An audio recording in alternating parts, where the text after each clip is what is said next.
નમસ્કાર દર્શક મિત્રો, વડોદરા ટુડે ન્યૂઝમાં આપનું સ્વાગત છે। વડોદરાના સયાજીગંજ પોલીસ સ્ટેશનની ટીમે એસટી ડેપોમાં ભીડનો લાભ લઈ પેસેન્જરોની નજર ચૂકવી પર્સ ચોરી કરનાર શાતીર આરોપી ભરતભાઈ ઘનશ્યામભાઈ સાતડિયાને ગણતરીના કલાકોમાં દબોચી લીધો છે।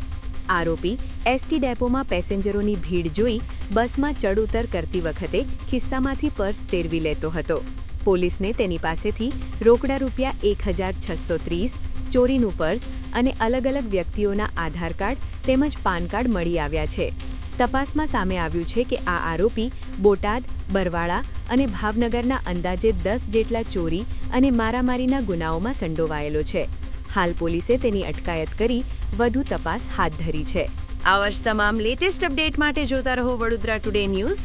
નવું વર્ષ એટલે કે વિક્રમ સંવત 2082ના શરૂઆતથી વડોદરા ટુડે ન્યૂઝ ચેનલના ગુજરાત રાજ્યના તમામ શહેરના તાલુકા જિલ્લાના દર્શક મિત્રોને ખાસ વિનંતી કે અમારા વડોદરા ટુડે ન્યૂઝના તમામ સમાચાર જોવા માટે હવે અમારા ફેસબુક, યુટ્યુબ, ઇન્સ્ટાગ્રામના પેજને લાઇક કરો, શેર કરો, સબસ્ક્રાઇબ કરો અને કોઈપણ સમાચાર અને જાહેરાત અને તમારા વિસ્તારમાં કોઈપણ જાતની ગેરકાયદેસર પ્રવૃત્તિઓ ચાલતી હોય અને ભ્રષ્ટાચારની પોલ ખોલવી હોય તો અમારા વોટ્સએપ નંબર 9687328624 અથવા તો 9687906224 પર સંપર્ક કરવા વિનંતી।